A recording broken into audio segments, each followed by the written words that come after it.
Imagine the vast, icy expanse of the North Atlantic in the early 1940s, a place where the weather is as unforgiving as the enemy lurking beneath the waves.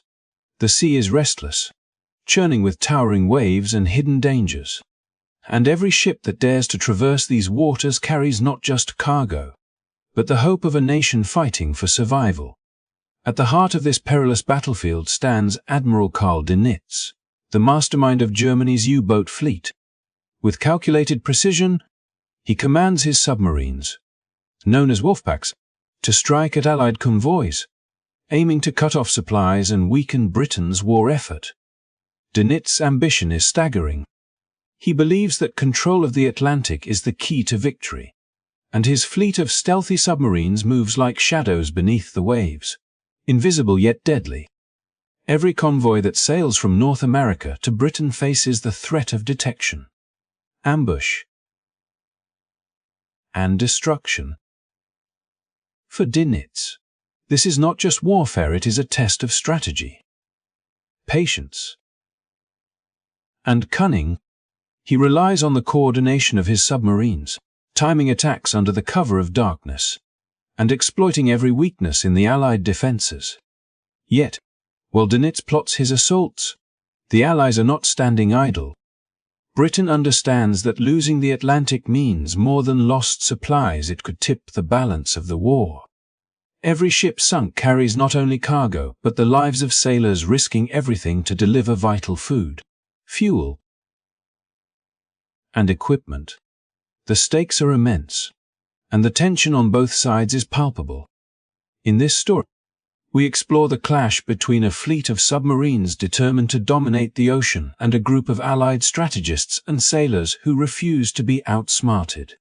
It is a tale of intelligence versus instinct, planning versus improvisation, and courage under pressure. We will uncover the strategies, the innovations, and the human stories behind the Battle of the Atlantic, stories of officers facing impossible odds, sailors battling the relentless ocean, and the people back home whose survival depended on the success of these perilous missions.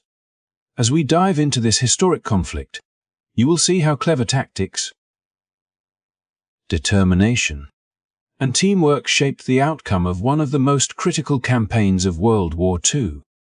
You will meet the men and women whose courage and ingenuity turned the tide against formidable odds.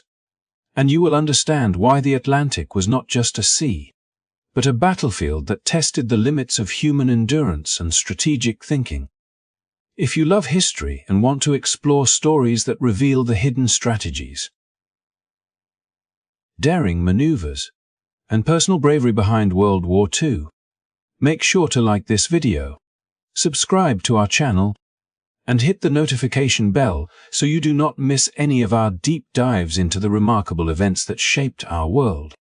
This is more than a story of war, it is a story of human ingenuity, resilience, and the relentless drive to overcome challenges, no matter how vast the ocean or how formidable the enemy.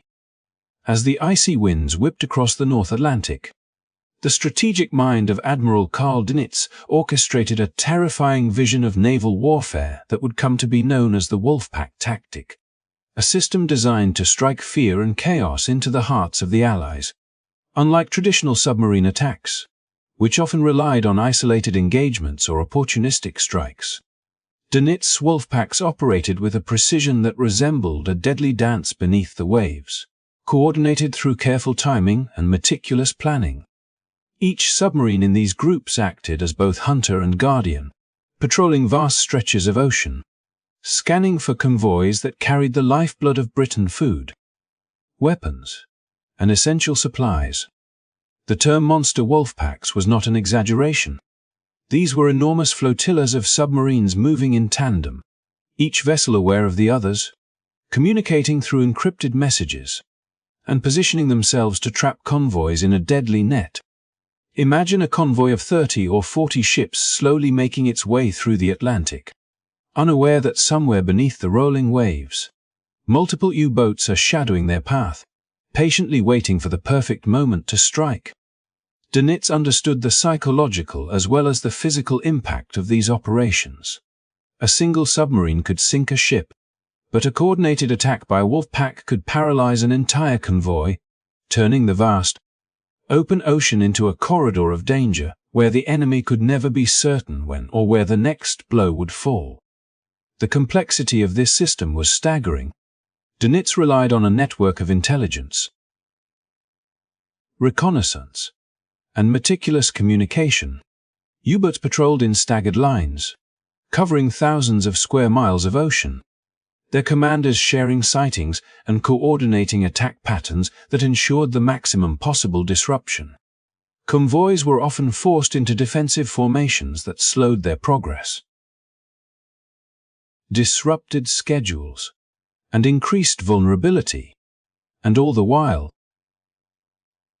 Dönitz observed, adjusted, and refined his strategies, treating each engagement not only as a tactical opportunity but as a learning moment, a chance to perfect the deadly art of submarine warfare.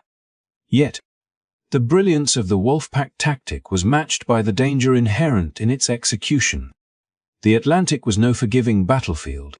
Storms could scatter patrol lines, icy waters could disable engines, and the Allies were not passive participants. Britain had invested heavily in convoy defense, introducing escort vessels, sonar detection, and air patrols to counter the relentless submarine threat. Still, even as these measures improved, the presence of multiple U-boats operating in coordinated strikes created an almost mythic level of tension and uncertainty. Sailors aboard Allied ships knew that at any moment, the quiet, rolling sea could erupt in a storm of torpedoes, and that the monster lurking beneath might be just out of reach of detection. This period of the Battle of the Atlantic was marked by a cat-and-mouse dynamic that was as much a mental struggle as a physical one. Dönitz's commanders needed patience, nerve, and unyielding focus to execute their attacks without revealing their positions too early. A single misstep could lead to the destruction of a U-boat rather than its prey. Yet a well-timed strike could change the course of a convoy's journey and deliver a staggering blow to Allied supply lines. The Wolfpack strategy demanded that each officer think not only about his own vessel but about the entire network of submarines, anticipating the movements of the enemy, predicting the reactions of convoy escorts, and exploiting every possible weakness in their formations. As these events unfolded, the human element of the war at sea became impossible to ignore. The young officers and seasoned submariners who manned the U-boats faced conditions that tested the limits of endurance, skill, and courage. Long hours submerged in claustrophobic metal hulls, the constant threat of depth charges, and the relentless monotony of the North Atlantic could wear down even the most disciplined crews. Yet, under Dönitz's guidance, they learned to operate as a cohesive unit, trusting in both the technology of their vessels and in each other. Their successes, when achieved, were the product not only of mechanical ingenuity but of coordination, communication, and a relentless commitment to strategy. The psychological impact on the Allies was equally profound. Commanders of the convoys, aware that multiple U-boats could converge from any direction, had to rethink navigation, convoy speed, and defensive tactics. Every crossing was fraught with uncertainty, every sighting of a periscope or a torpedo wake triggering a complex series of responses designed to protect ships and crew. The stakes could not have been higher, as the loss of even a single convoy meant not only material setbacks but the potential for lives lost in the unforgiving cold of the Atlantic. Within this tension-filled theater, innovation became a lifeline. The British, recognizing the growing threat of these coordinated wolfpacks, began to experiment with new tactics and technology, laying the foundation for countermeasures that would ultimately turn the tide. But for a time, Dönitz's wolfpacks reigned supreme, a manifestation of both strategic genius and the terrifying possibilities of naval warfare. The Atlantic became a chessboard, with each U-boat and each convoy maneuvering across the vast, Grey squares of the ocean, every decision carrying the weight of potential disaster or triumph. In retelling this chapter of the Battle of the Atlantic, it becomes clear that the story of the Wolfpacks is not just about machines and torpedoes, but about human ingenuity, risk, and endurance. It is a story of how careful planning, precise coordination, and daring execution can make a relatively small force feel invincible against a much larger opponent, and how those under immense pressure respond with courage, creativity, and resilience. As we continue to explore the unfolding drama of the Atlantic, we see that the clash between Donitz's monster wolfpacks and the Allied convoys was as much a battle of minds as it was of ships, setting the stage for a conflict that would define the war at sea. The opening months of the Battle of the Atlantic were marked by a relentless and invisible struggle, where survival depended not on grand armies clashing on land, but on the endurance of ships crossing the treacherous seas. Admiral Koldnitz, with his fleet of German U-boats, had set his strategy in motion to strangle Britain's lifeline. The plan was simple yet devastating: sever the arteries of supply that kept the island nation alive. Without the vital flow of food, fuel, and weapons coming across the Atlantic, Britain could be brought to its knees without the need for a single soldier to set foot on its soil. Every torpedo fired by a hidden submarine was aimed not only at a ship but at Britain's ability to endure the war itself. For the German command, this was a chance to exploit the vulnerability of an island that depended entirely on the sea. For Britain, it was the beginning of a fight for survival that would stretch across years of hardship, fear, and remarkable resilience. Britain's reliance on overseas supplies was not new, but the outbreak of war had made the dependence starker than ever.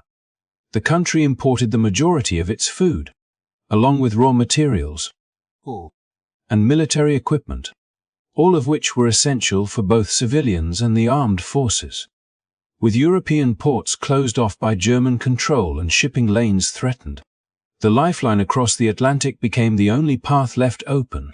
Every convoy that left the safety of American and Canadian harbors carried more than crates of wheat or barrels of oil. It carried hope for a nation that refused to surrender. But hope was fragile when faced with the prowling presence of U-boats lurking beneath the waves, waiting patiently for the moment to strike. As weeks turned into months, the shortages in Britain became alarming. Shelves that once displayed imported goods now stood bare. Families tightened their belts as rationing became the new reality, with food carefully measured and distributed to make it last as long as possible. The government urged citizens to grow their own vegetables in what became known as victory gardens. But these small efforts could never compensate for the massive quantities that ships once delivered freely. The ration books were more than mere documents. They were a daily reminder of how precarious life had become, and how every ship sunk in the Atlantic echoed in the kitchens of British homes.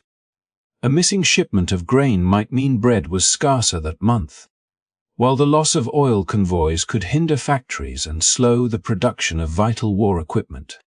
Every ton lost at sea rippled through society, tightening the grip of hardship. Meanwhile, the people of Britain learned to live with the anxiety that the Atlantic battle imposed upon them. Newspapers reported on ships that had failed to arrive. Families worried for loved ones serving aboard merchant vessels, and communities mourned when entire convoys were destroyed far from shore. It was a war fought out of sight, but its impact was immediate and devastating.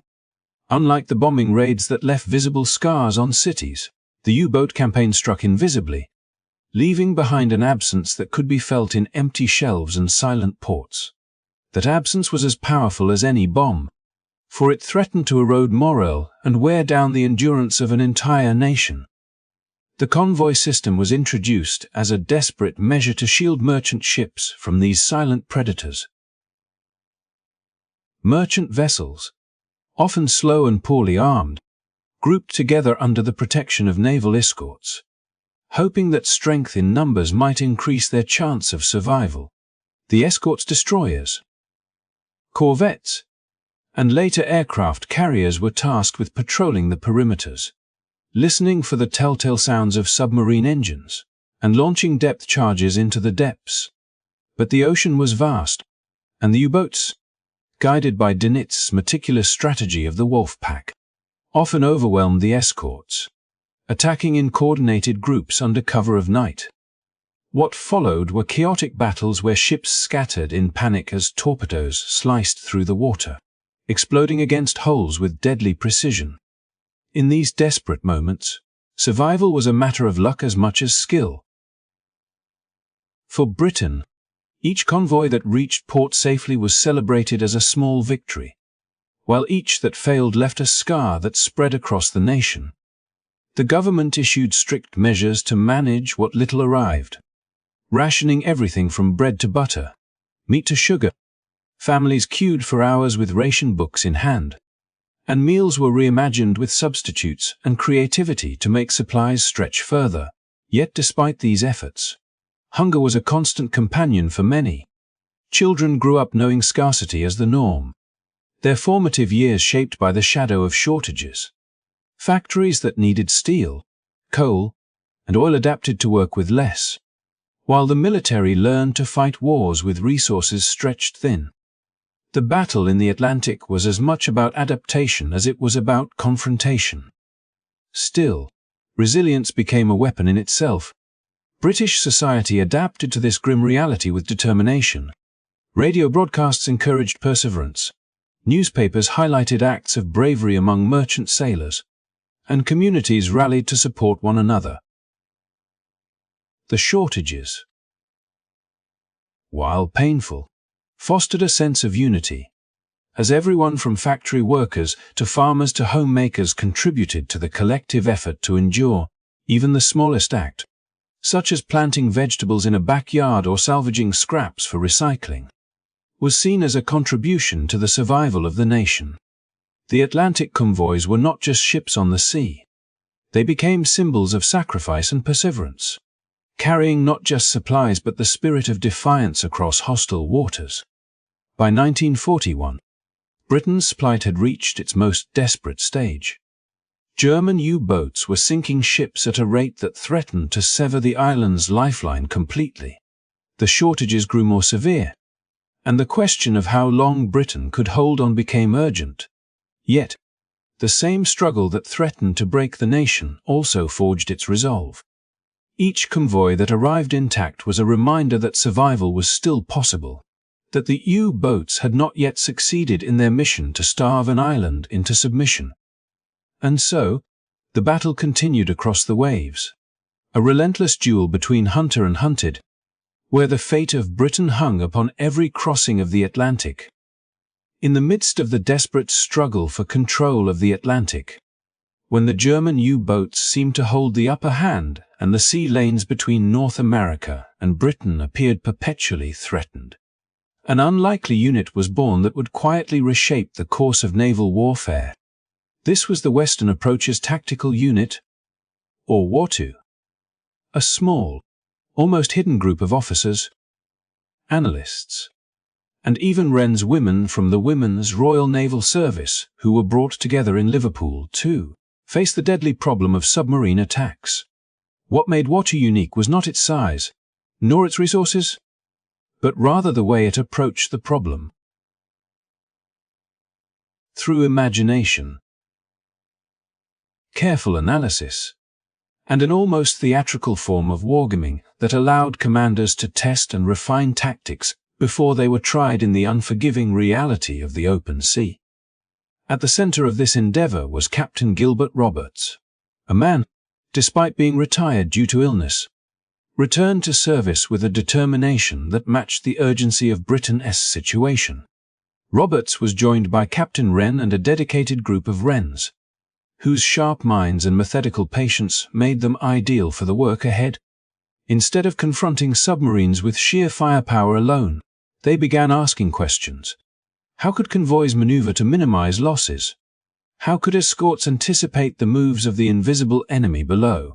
And what combinations of speed, positioning, and deception could tilt the odds in their favor.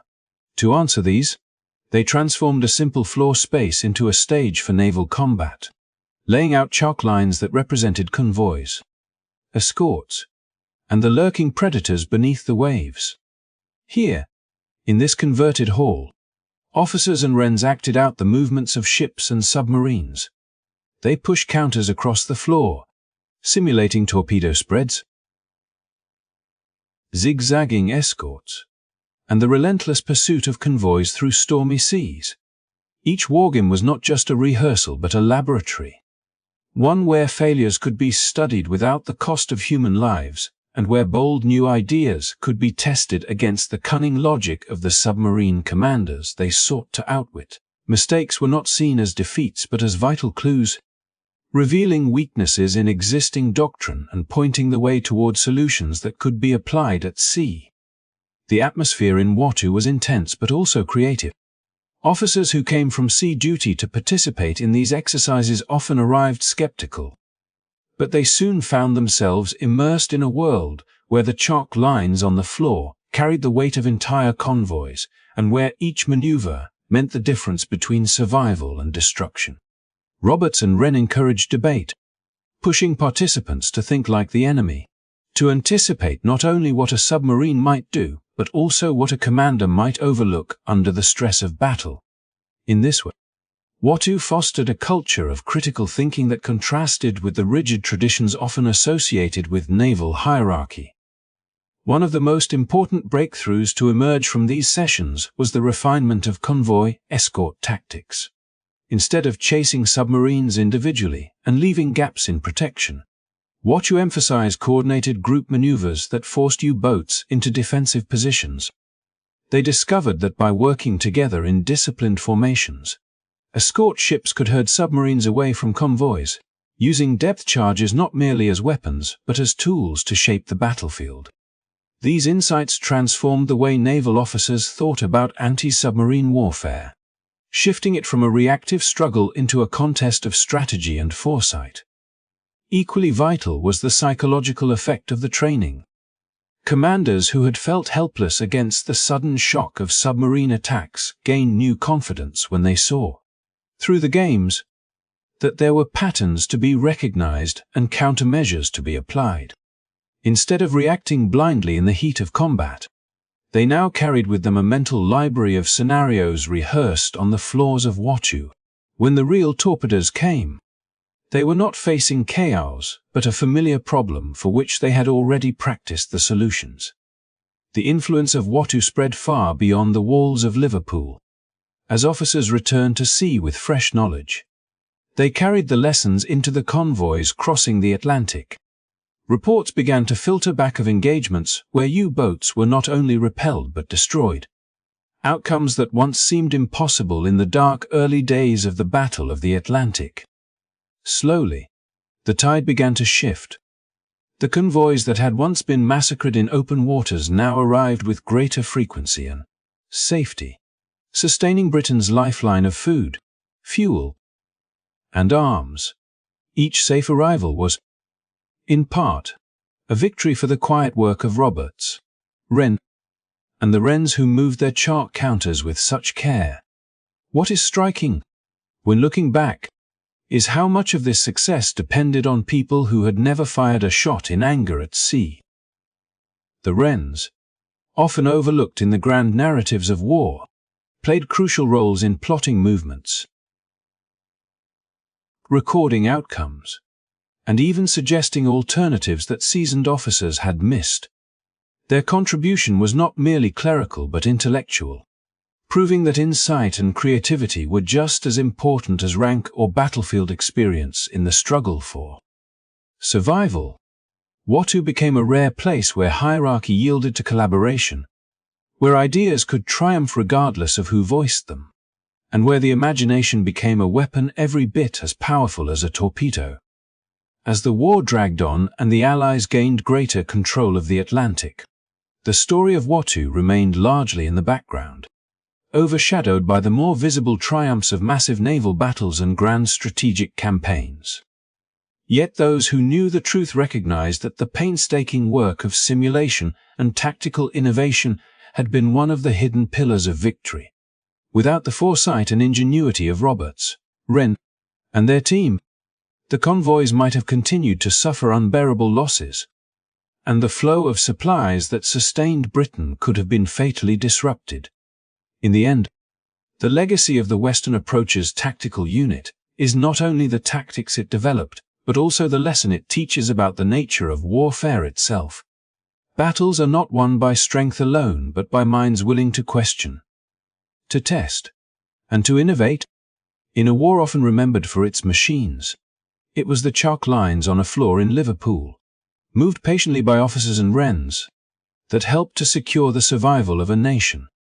In the midst of the Second World War, as convoys pushed across the vast and hostile expanse of the Atlantic, the contest between Allied shipping and German U-boats had become a deadly game of strategy and endurance. The U-boats lurked beneath the waves like silent predators, waiting for the moment when ships carrying food, weapons, fuel, and men would fall into range. Each crossing was fraught with tension, for every sailor knew that an unseen enemy could strike at any moment, unleashing torpedoes that might drag their vessel beneath the surface within minutes. To counter this invisible menace, the Allies needed more than just firepower. They required imagination, innovation, and a willingness to experiment with unorthodox tactics. Out of this necessity came a set of ingenious convoy defense strategies that revealed the creativity and resilience of those who refused to yield the seas to the U-boats. Among these methods were approaches that sailors nicknamed arch-choke and artichoke. While the names sounded almost whimsical, the intent behind them was far from light-hearted. These were carefully designed maneuvers meant to disrupt the patterns of the U-boats and make it nearly impossible for them to execute successful attacks. What is striking about these tactics is that they did not always aim to destroy the enemy outright. Instead, they sought to deny the U-boats opportunities to strike at all, buying precious time for merchant ships to press forward to their destinations and for Allied forces to gather strength for future battles. It was a philosophy of defense that emphasized deterrence and misdirection, using movement and coordination as weapons in their own right. Imagine a convoy stretched across the sea, dozens of ships laden with supplies, each one a potential target. Without protection, they would have been easy prey for the wolf packs of submarines that coordinated their attacks with terrifying efficiency. The arch-choke maneuver responded to this threat by reshaping the formation of the convoy itself. Rather than moving in predictable lines, the convoy adopted an arched pattern, curving its path in a way that forced submarines to adjust their approach. The curve acted like a choke point in reverse, compressing the potential routes of the attackers and creating zones where escorts could concentrate their vigilance. The U, expecting to encounter straight and vulnerable columns, suddenly found themselves frustrated. Their angles of attack narrowed and their chances of launching an effective strike diminished. It was as if the very geometry of the convoy had turned into a shield, bending space to frustrate the hunters. The artichoke tactic went even further in its ingenuity. Picture the overlapping layers of an artichoke, each leaf protecting the core beneath. That was the principle behind this formation. Escort vessels surrounded the convoy in multiple concentric circles, each layer shifting its position at intervals, much like the opening and closing of petals. This constant motion created confusion for submarine commanders. From below, where the sea was murky and detection depended on guesswork and intuition as much as instruments, the convoy no longer appeared as a vulnerable line of fat merchantmen, but as a dynamic fortress bristling with unpredictable movement. Torpedoes fired into such a formation stood less chance of hitting their marks, while the escorts remained poised to pounce on any submarine that dared to reveal itself. It was defense by illusion and fluidity, a living barrier that drew on rhythm and unpredictability as much as on steel and explosives. These strategies fit seamlessly into the larger story of the Atlantic conflict, where success often hinged not on sheer strength but on adaptability. The Allies could not hope to match the U-boats one for one in the early years of the war, when ship losses mounted alarmingly and morale was tested to its limits. Instead, they relied on courage, coordination, and above all, imagination. Each convoy became not just a collection of vessels but a carefully orchestrated performance, in which the stage directions were designed to outwit the unseen audience of enemies lurking in the depths. To sailors who lived through those crossings, the tactics were not abstract concepts but lived realities. Moments of fear mixed with relief when a sudden maneuver caused a torpedo to miss, or when the sudden appearance of an escort vessel forced a submarine to dive in panic. The genius of artichoke and artichoke lay in their balance of offense and defense. They did not abandon the idea of striking back. Escort ships still carried depth charges and would unleash them when given the chance, but they acknowledged that survival often depended on denying the enemy a clear target in the first place. In this sense, the strategies echoed a broader truth about the war at sea. Sometimes victory did not come from sinking the most submarines, but from ensuring that supplies reached their destination intact. Every ship that survived meant more food for Britain, more fuel for Allied tanks and planes, more weapons to sustain the fight on distant battlefields. Each successful crossing was a quiet triumph, built on the discipline of crews who mastered these strange and subtle maneuvers. As the war dragged on and technology improved, with radar, sonar, and long-range aircraft tilting the balance steadily against the U-boats, the memory of these early innovations remained a testament to human resilience under pressure.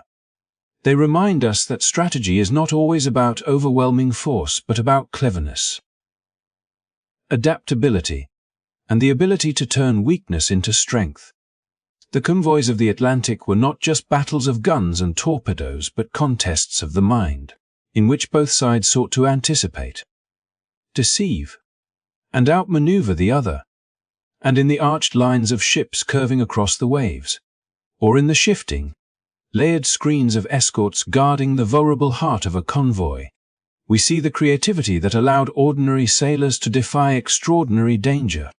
These tactics were born from desperation, but they blossomed into symbols of defiance, proving that even against the most relentless hunters of the sea, innovation could carve a path to survival. The Atlantic in the early 1940s was more than just a vast expanse of water separating continents. It was the beating heart of the war, a place where the survival of nations depended on the steady flow of supplies, troops, and resources carried by convoys across treacherous seas. Britain, standing as a lonely bastion against Axis power in Europe, relied heavily on these lifelines that threaded through the cold waters of the North Atlantic. Without them, factories would grind to a halt, cities would go dark, and the spirit of resistance would weaken. Yet those convoys faced not only the relentless stalking of German U-boats, but also the merciless hand of nature itself. For the men who sailed on those merchant ships and naval escorts, the Atlantic was an adversary every bit as formidable as the submarines hunting them. The weather could shift in an instant, turning calm seas into towering walls of water that battered ships as though they were mere toys adrift in a storm. The bitter cold seeped into every crevice of the vessels, numbing the hands of sailors who clung to ropes and wheels, their breath crystallizing in the freezing air. Ice was a constant enemy, forming on decks, rigging, and even on the hulls of the ships, weighing them down and making simple tasks dangerously complicated. In winter, sheets of ice drifted in the waters, threatening to tear open a ship's side with a single scrape. Fuel itself was another cruel master. Merchant ships were not built for speed or agility. They carried precious cargo, and their fuel capacity was limited. To conserve, convoys often traveled at reduced speeds, which made them easier targets for lurking U-boats. Crews knew that if fuel ran too low, a vessel might slow to a crawl or stop altogether, left exposed in the vast ocean where there was little chance of rescue. The struggle to keep engines running became a matter of life or death. And then there was the sky above, often a blank canopy of grey cloud offering no comfort. Air support in the Atlantic was sparse, especially in the vast stretch of water known grimly as the Black Pit, where Allied aircraft simply could not reach. In those endless miles, convoys were blind and vulnerable, their only defense the sharp eyes of lookouts scanning the horizon for periscopes or wakes that betrayed a lurking submarine. Night brought no relief, for the U-boats often favored the cover of darkness to strike. And in the pitch black of the mid-ocean, a sudden explosion could shatter the silence, sending men scrambling to lifeboats or to damage control stations. Their only thought survival. Despite these challenges, the convoys pressed on, their journeys not just acts of duty but symbols of defiance. Each mile traveled across the Atlantic was a declaration that Britain would not be cut off, that free nations would continue to resist, and that courage could endure even in the harshest conditions. The story of these convoys is not simply about naval battles or military strategy. It is about endurance, sacrifice, and the quiet heroism of countless men who faced the fury of both man and nature. Their struggle against storms, dwindling fuel, and the lack of air cover is what kept the Allied war effort alive and turned the Atlantic into one of the most critical battlegrounds of the entire conflict.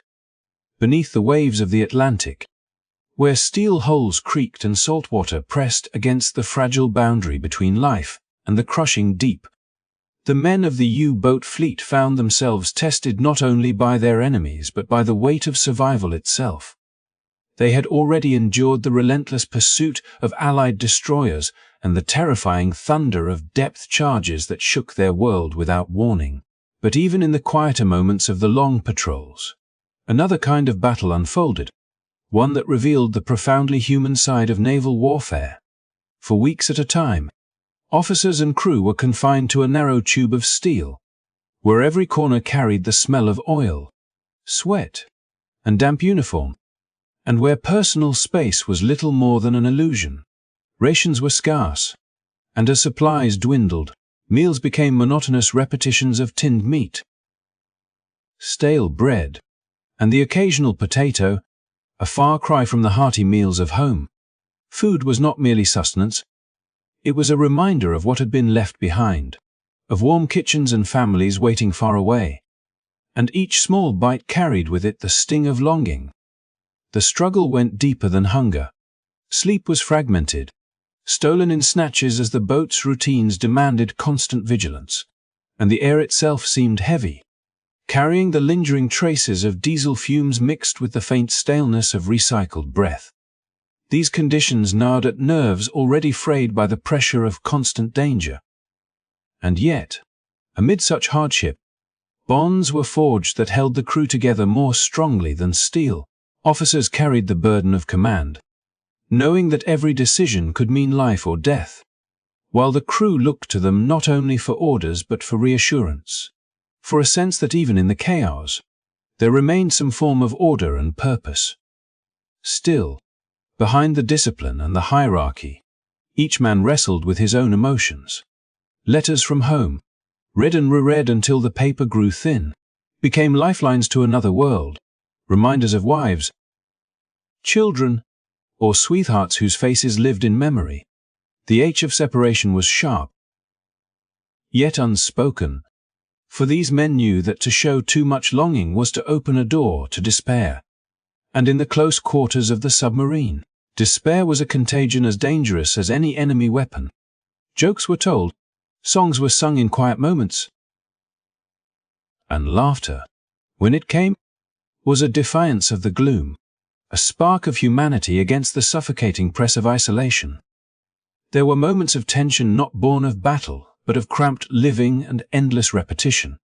Tempers flared when exhaustion became unbearable, or when one man's habits grated on another's nerves.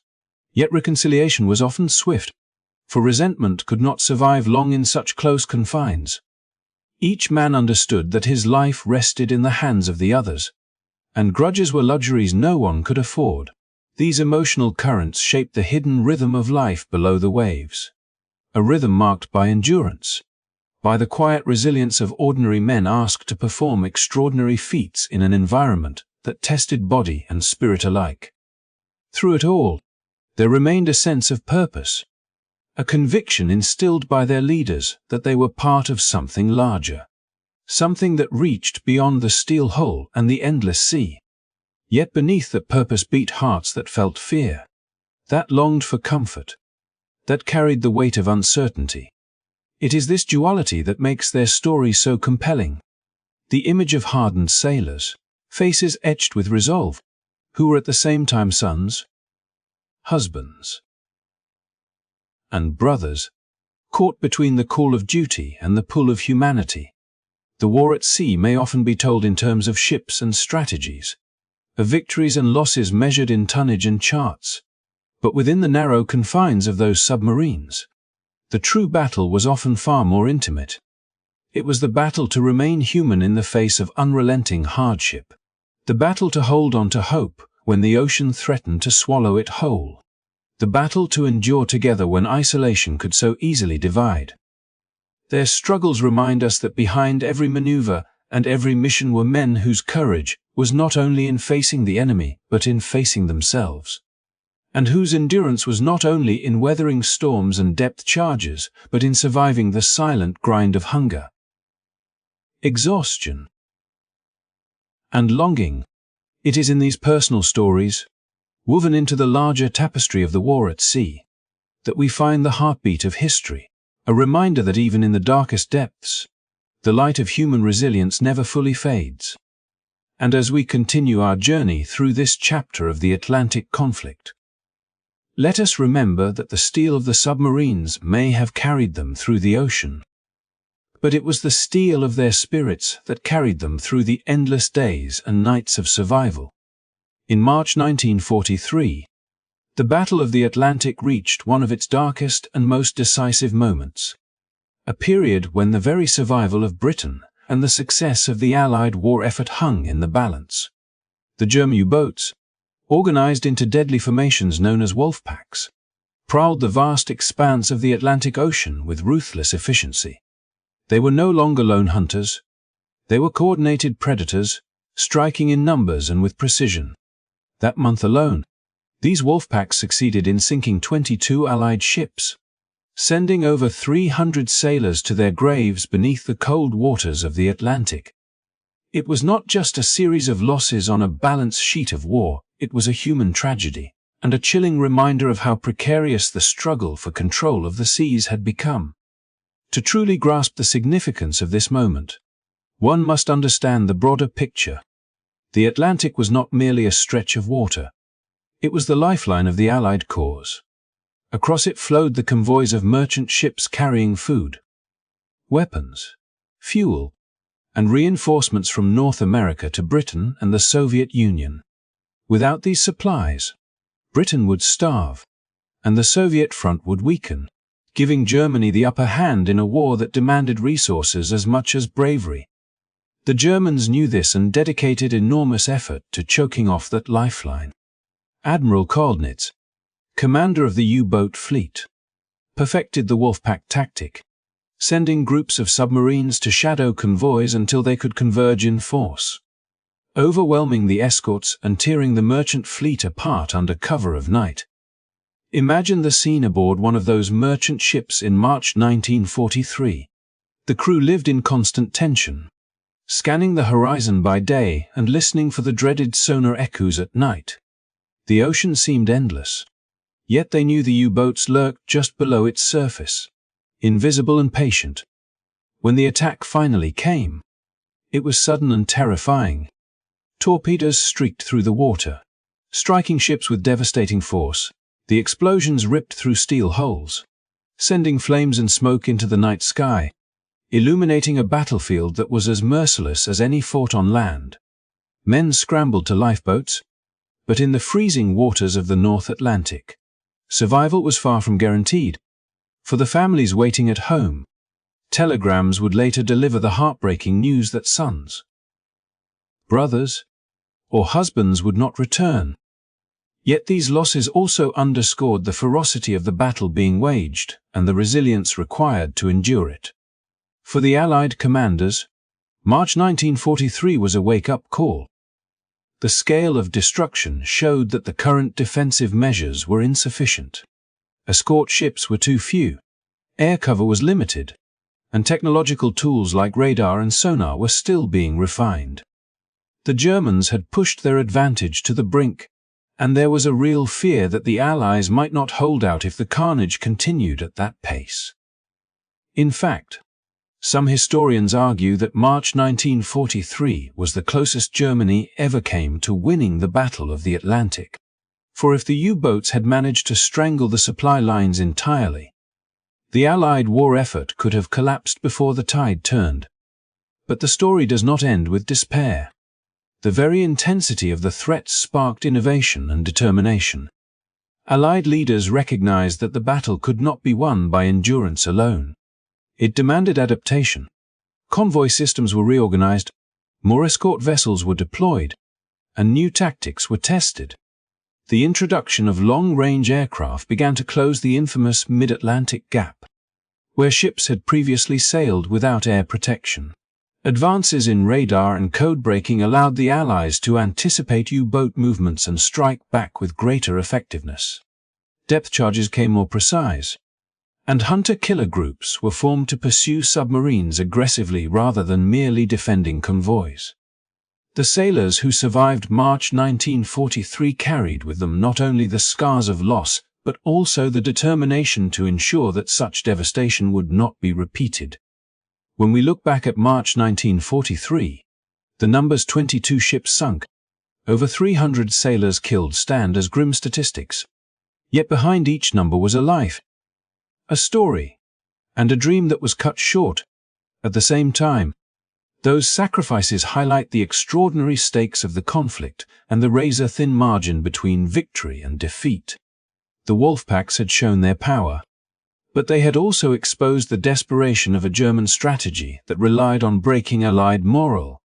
Instead, what followed was the opposite, a renewed commitment to fight back, to innovate, and to safeguard the convoys no matter the cost.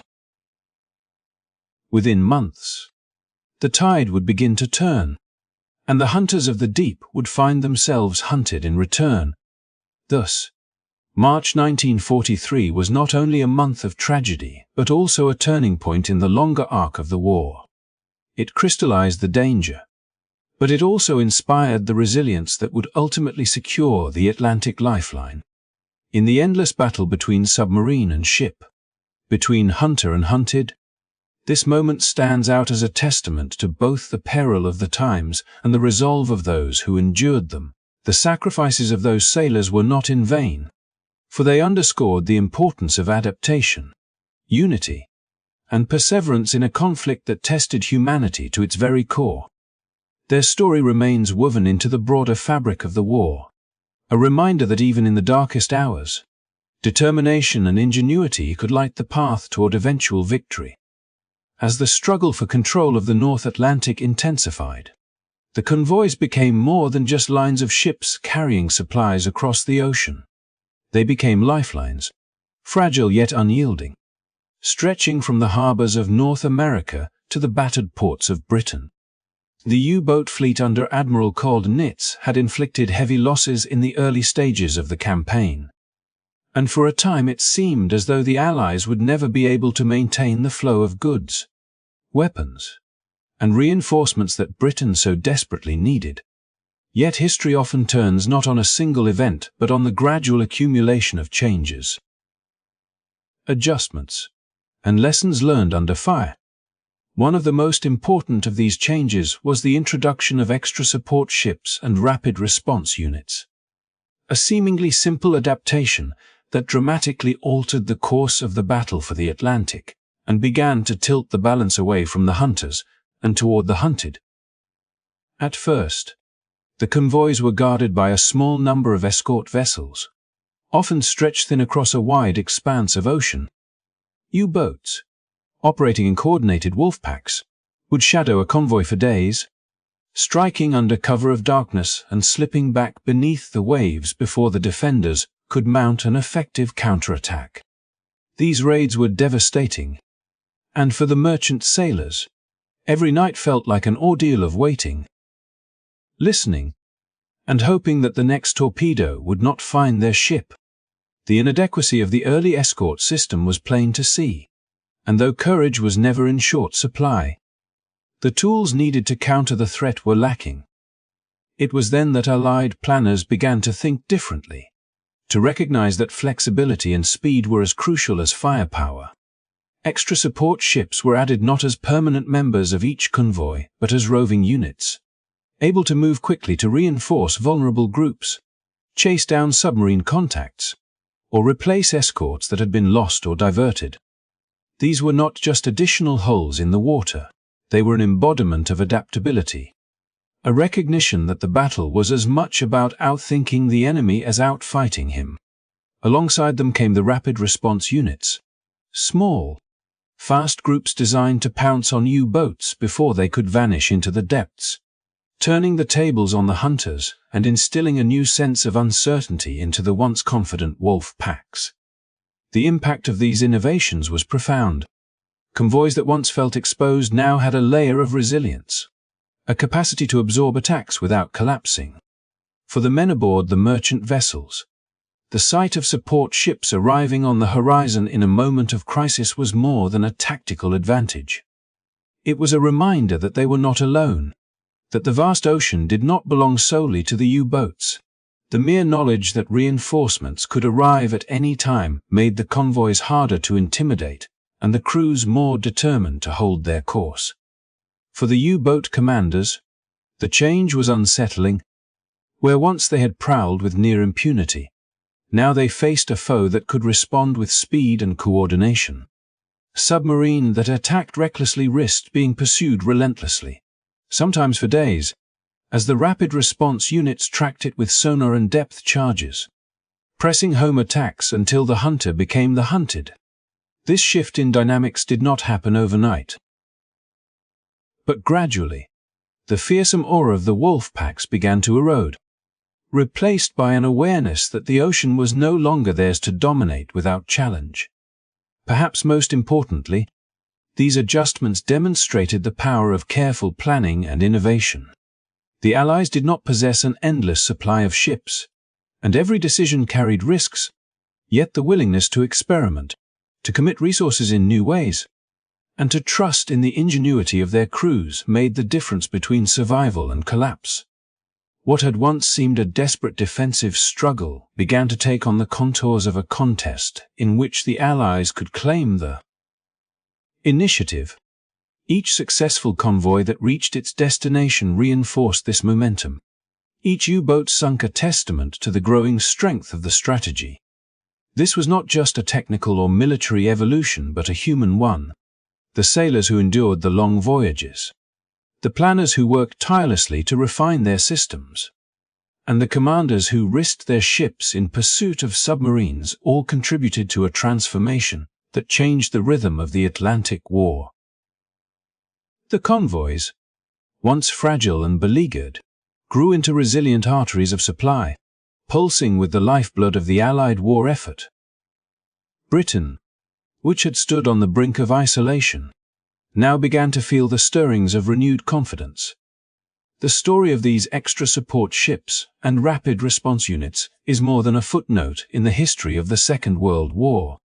It is a reminder of how innovation often emerges under pressure, how the tides of conflict can be turned not by overwhelming force alone but by adaptability, coordination, and the courage to try something new.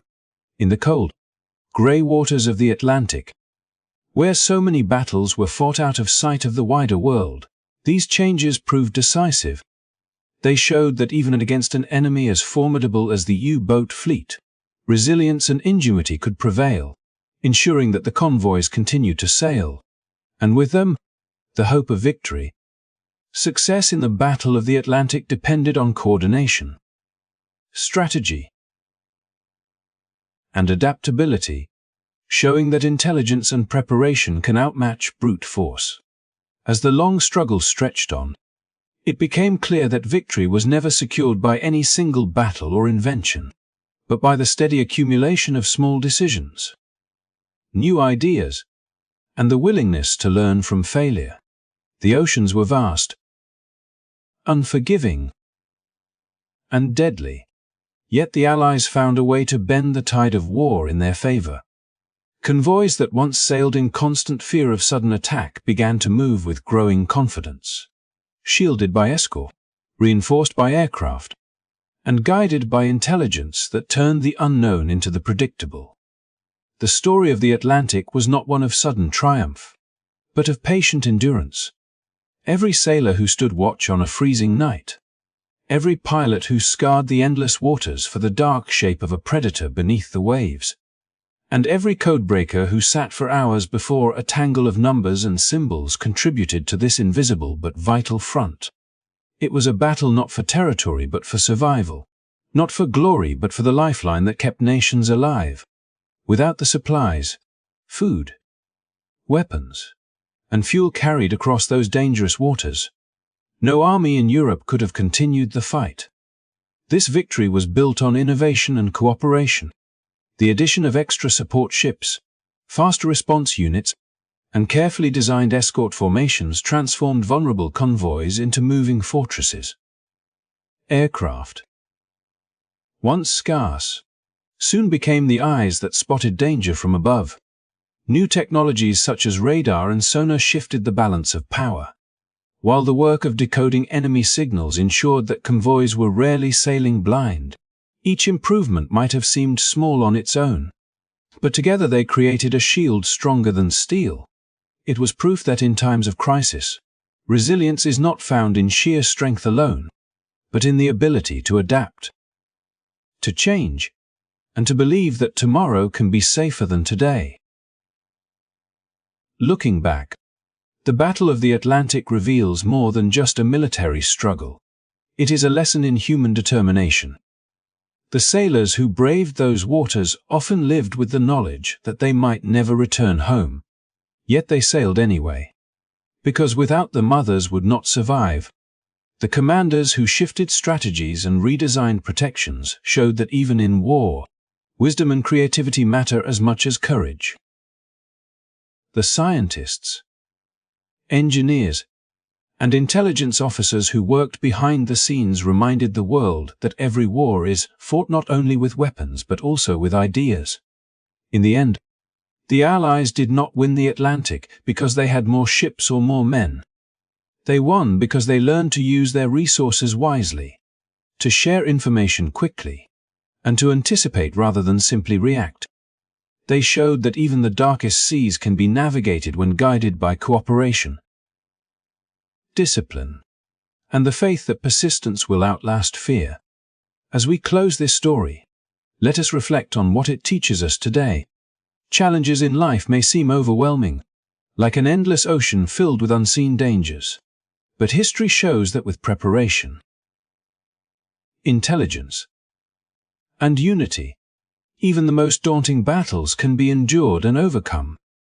The courage of those who faced the Atlantic reminds us that progress comes not from rushing headlong into danger, but from facing it with steady determination, learning, adapting, and never giving up. Thank you so much for staying with me through this journey into history. If you found this story meaningful, I invite you to like the video, subscribe to the channel, and share it with others who may also appreciate these lessons from the past. Your support helps bring more stories of resilience and courage to light, keeping history alive for all of us to learn from. And now, as the waves of the Atlantic grow calm in our memory, I wish you a peaceful night. May your rest be free of storms, your dreams filled with hope, and your tomorrow brighter than today. Good night. And until we meet again in another story, take care and sleep well. A story.